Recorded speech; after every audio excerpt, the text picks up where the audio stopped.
שתי סיפורים קטנים. כשהרב עובדיה, זיכרונו צדיק קדוש לברכה, היה מסדר חופה וקידושין בחתונה אצל אחי, אז ביקשו שאחרי החופה הרב עובדיה רוצה ללכת לאיזה בית, לנוח שם, ואחרי זה לחזור לירושלים, לא מיד. אז שאלו איזה בית, אז אני הצעתי את הבית שלי, אז אני הייתי גר בתור מאוזן, עובד אמר כן, ודאי, נלך אליו לבית. מי עוד יהיה בפגישה? אני ככה שאלתי, מי יהיה שם בבית? אחי מתחתן, אני לא יכול להיות שם רק שנערוך. אז אמרו שגם הרב, הראשון לציון לשעבר הרב עמר, ובנו של הרב עובדיה שיבדל לחיים טובים הרב משה היה, בזמנו היה שר, קראו לה שר הרב אריאל אטיאס, ועוד שני אנשים שהיו שם. טוב, אני שואל מה צריך להכין?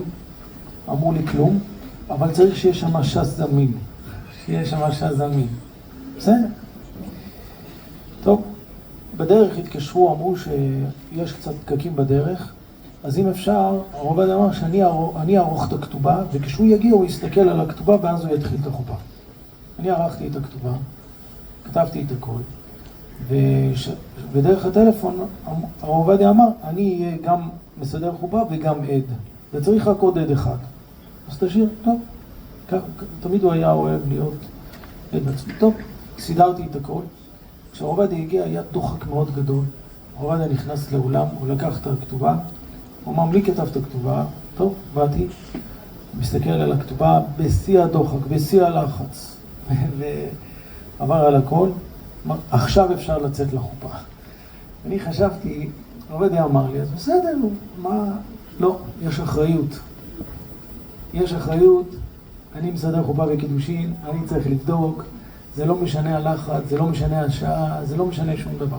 טוב, זה חלק אחד. כשהוא הגיע אחר כך לבית, אז אני ליוויתי, יצאתי מהחתונה, ליוויתי, הכנסתי את הרב לבית, וסידרו לו לאכול, והרב עובדיה היה אוכל דברים בריאים, שאין סוכר וזה, סידרו לו כל מה שזה, ואז ראיתי שהוא דבר ראשון הוריד את הגלימה, ועד שמארגנים את הכל הוא התיישב, והוא אמר ככה, איפה הש"ס? הנה, אז הוא בחר שם כמה חלקים, שם על ידו, וככה זה היה, עד שהתארגנו שם. אני רציתי להישאר שם, אמרתי, זה הרבה יותר מעניין מהחתונה. אמא שלי התקשרה, אמרה, תבוא כבר, זה לא יפה. אז הרב עובדיה אמר, תלך, הלכתי. אבל אמר, תבוא אחר כך. כשאני הגעתי אחר כך, הרבה שנים אחר כך, כשהייתי חכם אחר כך להגיע, וזה הסיפור שאני רוצה לספר. אז אני, ברשות הרב, אני מספר פה משהו שזה מסר עצום, ואני חושב שזה גם מה שאנחנו רואים פה עכשיו כלפי מרן שיבדל לחיים טובים. אני, אחרי שאבי, זיכרונו צדיק קדוש לברכה, נפטר, אני נכנסתי לרב עובדיה, ואז הוא הדריך אותי, ממש בקרבה עצומה ובחום ואהבה אין סוף, ממש כמו אבא לבן. ישב ודיבר, ויש חלק מהדברים שהוקלטו ופרסמו אותם וכו'. עובדיה ממש דיבר ודיבר. ואז אני, לפני שאבי נפטר, הייתי בכולל. ואז אני חשבתי, אני אעזוב את הכולל, אני אלך, מה עושים, מה לא עושים, יש לי שיעורים, להמשיך במערכת של השיעורים. הייתי מאוד מבולבל, בכלל, כל הצורה, כל המצב. אז אני נכנס לרב עובדיה, הרב עובדיה מדבר, והוא לא ישב בחדר איפה שהוא למד, אלא היה מחוץ לחדר איפה שהוא למד, היה שם בשולחן ארוך כזה, ושם הוא ישב בשולחן הזה, לא בחדר איפה שהוא יושב וכותב מה שכולם מכירים. ישבנו שם, והוא ביקש שיביאו כוס תה, נתן אווירה כזאת חמה, נעימה, הביאו כוס תה, מי יכל לשתות, מי יכל, אם זה היה חם קר, אני עד היום לא יודע, עמדנו שם בפחד, בהמה ובהתרגשות עצומה. ואז הרב עובדיה פתאום מסתכל עליי, והוא אמר לי ככה, זה עד היום אני כמעט אפשר להגיד, אני משחזר את זה, ואני חושב שזה אחד הדברים הכי גדולים שאנחנו צריכים לקחת מדמותו של מרן, זיכרונו לברכה, ובטח שיש פה את כל הרבנים ואת כל רבני הקהילות. הרב הסתכל עליי ואמר לי ככה, מה אתה חושב? שכשאני יוצא לשיעור במוצאי שבת ביזדי, מה אתה חושב שבאותו זמן זה זמן פנוי בשבילי? ככה הוא אמר, אתה חושב שזמן פנוי בשבילי? אני בזמן הזה יכול לכתוב עוד כמה ספרים, אני יכול לכתוב. וזה לאורך עשרות שנים. אבל מה, ככה הוא אמר, אבל מה שנותן לי את הכוח לכתוב את כל התשובות, זה השיעורים האלה שאני יוצא במוצאי שבת, ומוסר את התורה לאנשים, ומעביר להם את זה בצורה הכי פשוטה. ועל זה אסור לוותר. ברגע שאתה נותן שם תורה לבעלי בתים, שאתה מקרב, ואתה מסביר להם, ואתה מנעים להם את התורה, אז אתה זוכה אחר כך לסייעתא דשמיא בתורה שלך ובחידושים שלך. את זה אני שמעתי מהרב עובדיה, זה לא שאני שמעתי את זה, שמישהו סיפר לי. ואז הבנתי מה הצורה שצריכה להיות לרב. רב צריך לשבת וללמוד, ורב צריך לתת תורה. וכשרב נותן תורה, אז הוא זוכה אחר כך שהוא מקבל את התורה, והוא זוכה להגיע לתשובות ולהשגות, שכמעט מים שאין להם סוף. אבל צריך לסיים, אז אני רוצה לסיים שהפרשת השבוע שקראנו, פרשת נוח, כתוב נוח איש צדיק תמים היה בדורותיו. רש"י מביא שכתוב בדורותיו, האם הכוונה היא לגנאי או לשבח? יש דורשים לגנאי ויש דורשים לשבח. מה הכוונה איש צדיק תמים בדורותיו? איש צדיק תמים בדורותיו ודווקא ובדור אחר לא, או אפילו בדורותיו הוא היה איש צדיק ותמים. אבל רש"י אומר קצת לשון יותר קצת קשה. רש"י אומר ככה, אילו היה בדורו של אברהם לא היה נחשב לכלום, ויש אומרים ויש דורשים לשבח, שהוא היה איש צדיק ותמים אפילו בדור שלו. אפילו בדור שלו, שזה היה דור מאוד קשה, נוח היה בדרגה מאוד גבוהה. אבל יש דורשים לגנאי, שאילו היה בדורו של אברהם לא היה נחשב לכלום.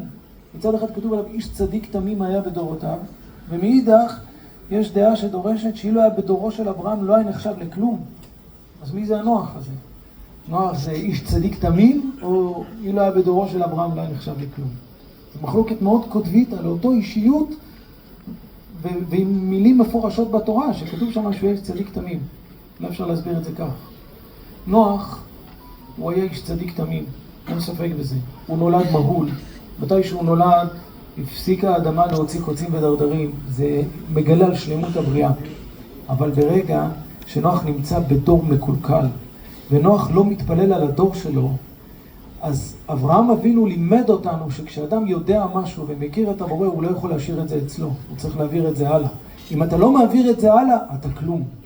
הוא היה איש צדיק, הוא היה תמים, הוא היה מושלם. הוא נולד מהול שזה מעיד על שלמות. אבל אם אתה רואה את הדור שלך ואתה לא משפיע על הדור שלך, אילו היה נחשב בדורו של אברהם, שזה היה המידה של אברהם, זה מידת החסד, שהוא גילה את התורה ונתן את התורה, הוא לא היה נחשב לכלום. אני חושב, רבותיי, אם אנחנו באים לדבר על הרב עובדיה, זה בושה שאנחנו נדבר. מה אנחנו יכולים לדבר? מה אנחנו יכולים בכלל? אנחנו עד היום לא משיגים ולא מבינים בכלל מי זה היה מרן הרב עובדיה יוסף, זיכרונו לברכה. מי פה מי יכול לדבר? כמה שלומדים וכמה שאומרים וכמה שאתה, וכל פעם אתה רואה באיזה נועם ובאיזה חלקות, באיזה צורה ברורה יש דברים שלמים שכולנו זוכרים רק ממדרשות ששמענו את הרב עובדיה, שזה נכנס לנו בתוך הגוף שלנו. אנחנו יכולים לעמוד ולדבר, אנחנו לא יכולים לעמוד ולדבר. אנחנו יכולים להסתכל על הדמות שלו, ומתוך הדמות הזאת והחי ייתן לליבו, להביא אלינו. אנחנו זכינו, זה ברשות הרב אני אומר, אנחנו זכינו פה בעיר באר שבע, שברוך השם היה לנו פה רב, זיכרונו צדיק קדוש לברכה, הרב יהודה דרעי, שבאמת חסרה הדמות שלו, אבל הרב יהודה זיכרונו לברכה עודד את כל הרבנים פה, ועודד כל אחד רק למסור תורה. והיה צריך להיות פה 68 רבנים שהוזמנו, שכולם הם רואים רוחניים פה, ורבנים ורבני שכונות. אבל הם לא נמצאים פה בגלל השיעורים שכל אחד נמצא, שזה החובה שלהם. אבל כל הרבנים שנמצאים פה, כל אחד נמצא עם קהילה מאוד גדולה תחתיו, שכולם מוסרים תורה וכולם מקרבים. וברוך השם, העיר שלנו, העיר של כל כולה תורה, ממש ככה. ברוך השם, זכינו, הכל עם השליחות של הרב יהודה ועם השליחות למעלה בקודש של מרן הרב עובדיה. אני חושב שכשבנו של הרב עובדיה, הרב דוד, אנחנו רואים איך שהתורה פשוט, ממש ככה, רואים את זה בחוש, יושבים, הרב דוד יושב, כותב כל חייו, מי שזכה והיה בחבדה ונכנס לחדר, ורואה שם את הרב דוד, כל היום רק יושב וכותב, לא היה פעם שהגעתי ולא ראיתי שהיה צריך לנתק אותו מאמצע התשובה או מאמצע עוד ספר, וגם עכשיו הוא הרב באמצע לכתוב ספר. זה הצורה שמתוך הספר, מתוך עמל התורה, מתוך לימוד התורה, מתוך זה מצליחים לצאת החוצה ולהפיץ תורה. והרב זוכה גם לנעימות המיוחדת שתלמידי חכמים מרבים שלום בעולם, שמקרבים את כולם, ואנחנו בטוחים שבעזרת השם, עם זכותו של מרן, עם הזכות הגדולה הזאת שהרב עובדיה הביא את התורה לכל בית ובית, והביא את פסק ההלכה, וקירב לזה ועודד לזה, אני בטוח שהרב בעזרת השם יזכה, שעם זכותו של מרן הרב עובדיה יעמוד לו שהרב יזכה להגדיל תורה ולהדירה, ושלא תצא תקלה תחת ידו, ושתזכה העיר באר שבע שהרב יבוא לבקר הרבה. אמן ואמן.